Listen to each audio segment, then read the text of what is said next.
Good evening po sa inyong lahat po. Kumusta naman po kayo diyan? Sana po mag-join kayo, mag-live na ako ngayon. Pasensya na po kayong lahat kasi late ako kasi busy talaga ako. Nag-general cleaning ako ngayon. Mag-umpisa na ako sa live. Nakakasuot na ako ng pajama ko.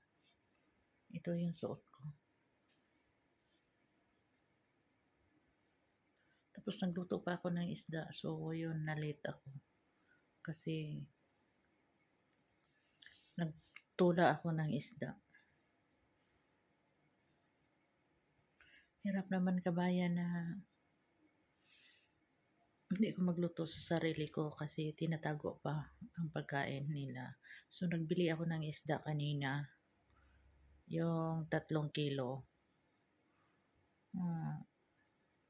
15 real po, yung 3 kilo. Tapos nagbili din ako ng manok at saka atay ng manok at saka tinapay ko. Kasi hindi ko alam, ginawa ko naman ang base ko na trabaho ko pero iba pa rin yung nasa utak niya.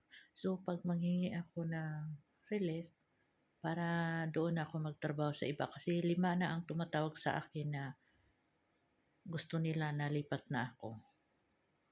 May isa pa na tumawag na doon ko sa restaurant nila waitress pero ayaw nila mabigyan ng release po. So, yun lang, nahirapan ako. Pero, unti-unti, kausapin ko sila na makalipat ako. Malaki namang sahod yung isa sa American, yung sahod. 3.5 po. 2 bata, ilang bantayan ko. Hindi magluto, hindi maglinis. Yun lang bata, bantayan ko. Salamat po sa inyong panood lagi. And God bless you all.